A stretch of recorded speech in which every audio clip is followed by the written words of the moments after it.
जरा सोचिए, एक ऐसी दुनिया के बारे में जो अभी-अभी एक भयानक जंग से निकली हो। चारों तरफ अनिश्चितता है, उथल-पुथल है। ऐसे माहौल में एक पिता अपनी नन्ही सी नई जन्मी बेटी के भविष्य के लिए क्या दुआ करेगा? आज हम महान कवि विलियम बटलर येट्स की इसी दिल को छू लेने वाली कविता a prayer for my daughter की गहराइयों में उतरेंगे और इसी सवाल का जवाब ढूंढेंगे। तो ये कहानी शुरू होती है साल 1919 से। पहला विश्व युद्ध बस अभी अभी खत्म हुआ है और दुनिया की शक्ल कह सकते हैं कि हमेशा के लिए बदल गई है। पुराने तौर तरीके, पुरानी व्यवस्थाएं सब ढह रही थीं और हर तरफ ना एक बेचैनी का, एक तूफानी बदलाव का माहौल था। येट्स की ये कविता ठीक इसी दौर में लिखी गई थी। कल्पना कीजिए, कवि येट्स अपनी खिड़की से बाहर देख रहे हैं और उन्हें क्या दिखाई दे रहा है? जंग की तबाही, राजनीतिक हिंसा और एक ऐसी दुनिया जहां मासूमियत को बेरहमी से कुचला जा रहा है। एक पिता के नजरिए से देखें तो ये एक बहुत ही डरावना मंजर था। और फिर इस सारे हंगामे और शोर के बीच उनकी नज़र अपनी नन्ही सी बेटी एनी पर पड़ती है। वो अपने पालने में बड़े आराम से चैन की नींद सो रही है। बाहर दुनिया का वो विनाशकारी तूफान और अंदर ये सुकून भरी शांति। बस यही वो टकराव है जो इस कविता की जान है। तो सबसे बड़ा सवाल यही उठता है कि ऐसे मुश्किल वक्त में एक पिता अपनी बेटी के लिए आखिर क्या मांग सकता है, क्या कामना कर सकता है? ये कविता इसी सवाल का एक बहुत ही खूबसूरत जवाब है। चलिए कविता की पहली परत को समझते हैं। इसका जो मुख्य संघर्ष है वो है बाहर का तूफान और अंदर पालने में सोई हुई बच्ची। और हाँ, ये सिर्फ मौसम का तूफान नहीं है। येट्स कविता की शुरुआत ही इन दमदार शब्दों से करते हैं। एक बार फिर तूफान गरज रहा है, मेरा बच्चा सो रहा है। यहाँ ये जो तूफान है ना, ये सिर्फ हवा और बारिश का नहीं है। ये उस वक्त आयरलैंड में चल रहे गृहयुद्ध और पूरे यूरोप की राजनीतिक अस्थिरता का प्रतीक है। और उस तूफान के बीचों बीच मासूमियत का एक छोटा सा टापू है, उनकी सोती हुई बेटी। तो यहाँ येट्स दो बिल्कुल अलग अलग दुनियाओं को आमने सामने रखते हैं। एक तरफ है गरजता तूफान, युद्ध और समुद्र की कातिल मासूमियत जैसी डरावनी इमेज, मतलब प्रकृति की वो ताकत जिसे किसी की परवाह नहीं। और दूसरी तरफ है एक पिता की सीधी साधी गहरी इच्छा कि उसकी बेटी को सुरक्षा मिले, स्थिरता मिले। लेकिन येट्स का डर सिर्फ बाहरी दुनिया के खतरों तक ही सीमित नहीं था। उन्हें यह भी डर था कि कुछ अंदरूनी दुश्मन, मतलब कुछ आदतें या भावनाएं भी उनकी बेटी की खुशी छीन सकती हैं। चलिए देखते हैं कि वो कौन से दो सबसे बड़े डर थे। पहला डर, जो सुनने में शायद थोड़ा अजीब लगे, वो था बहुत ज्यादा सुंदरता का डर।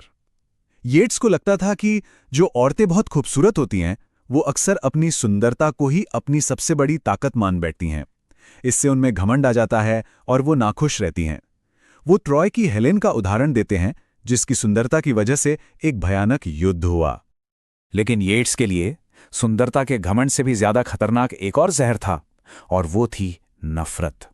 खासतौर पर वो नफरत जो सिर्फ जज्बातों से नहीं बल्कि दिमाग से, यानी कट्टर विचारों और सिद्धांतों से पैदा होती है। येट्स कहते हैं कि बौद्धिक घृणा सबसे बुरी होती है। ये वो नफरत है जो लोग अपने विचारों के नाम पर, अपनी आइडियोलॉजी के नाम पर करते हैं। उनका मानना था कि ये नफरत इंसान की आत्मा को सुखाकर पत्थर जैसा बना देती है और वो हर हाल में अपनी बेटी को इस जहर से बचाना चाहते थे। तो इन डरों के बाद येट्स उन पॉजिटिव गुणों की बात करते हैं जिनकी वो अपनी बेटी के लिए दुआ करते हैं। ये एक तरह से एक अच्छे और खुशहाल जीवन का उनका ब्लूप्रिंट है। येट्स एक अच्छे जीवन के लिए 3 बातें बताते हैं। पहली, शिष्टाचार और दयालुता, क्योंकि सच्चा प्यार खूबसूरती से नहीं बल्कि अच्छे व्यवहार से जीता जाता है। दूसरी, मन से नफरत को पूरी तरह निकाल फेंकना, क्योंकि नफरत से भरा दिमाग आखिर में खुद को ही तबाह कर देता है। और तीसरी, अपने अंदर की खुशी को ढूंढना, एक ऐसी खुशी जो बाहरी दुनिया की तारीफ या बुराई पर निर्भर ना हो। तो सवाल यह है कि कोई इंसान इन गुणों को कैसे पाए और इस मॉडर्न दुनिया की उथल-पुथल से कैसे बचे? येट्स के लिए इसका जवाब हमारी जड़ों में था, परंपरा में, रीति रिवाजों में। ये वो चीजें हैं जो एक इंसान को स्थिरता देती हैं। इसके लिए वो एक बहुत खूबसूरत प्रतीक का इस्तेमाल करते हैं, लॉरेल का पेड़। ये सिर्फ एक पेड़ नहीं है, बल्कि ये उस जीवन का प्रतीक है जिसकी जड़ें किसी एक खास जगह पर अपनी परंपराओं में गहराई से जमी हुई हैं। ये स्थिरता और शांति की निशानी है। और दूसरा प्रतीक है हॉर्न ऑफ प्लेंटी, यानी समृद्धि का सींग। ये उस खुशहाली और सुकून का प्रतीक है जो परंपरा और संस्कारों से भरे जीवन से ही मिलती है। ये सिर्फ पैसों की समृद्धि नहीं, बल्कि मन की और आत्मा की समृद्धि है। चलिए अब कविता के आखिर की ओर बढ़ते हैं, जहां येट्स अपनी बेटी के लिए अपनी अंतिम और सबसे बड़ी इच्छा को एक साथ पिरोते हैं। तो कुल मिला के येट्स की प्रार्थना एक सरल लेकिन गहरे जीवन के लिए है। वो चाहते हैं कि उनकी बेटी सुंदर हो, पर उसमें घमंड ना हो, उसका दिल नर्म और दयालु हो, और दिमाग नफरत से बिल्कुल आज़ाद। वो अपनी खुशी के लिए किसी और पर नहीं, बल्कि खुद पर निर्भर हो, और उसकी जड़ें परंपरा में मजबूत हों, और उसकी शादी एक ऐसे घर में हो जहां इन संस्कारों की इज्जत की जाती हो। कविता की ये आखिरी पंक्तियां मानो सब कुछ समेट लेती हैं। अनुष्ठान उस समृद्ध सींग का नाम है, और परंपरा उस फैलते हुए लॉरेल वृक्ष का। येट्स के लिए परंपरा और संस्कार सिर्फ खाली रस्में नहीं हैं, बल्कि वो जीवन में खुशहाली, स्थिरता और मतलब लाने का जरिया है। और ये कविता हमें एक गहरे विचार के साथ छोड़ जाती है। 100 साल से भी ज्यादा पुरानी होने के बावजूद ये आज भी उतनी ही सच्ची लगती है। तो सवाल यह है कि हमारे अपने इस भागदौड़ और उथल-पुथल से भरे समय में वो कौन सी चीजें हैं, कौन सी परंपराएं या मूल्य हैं जो हमें और हमारी मासूमियत को संभाल कर रखते हैं? सोचने वाली बात है।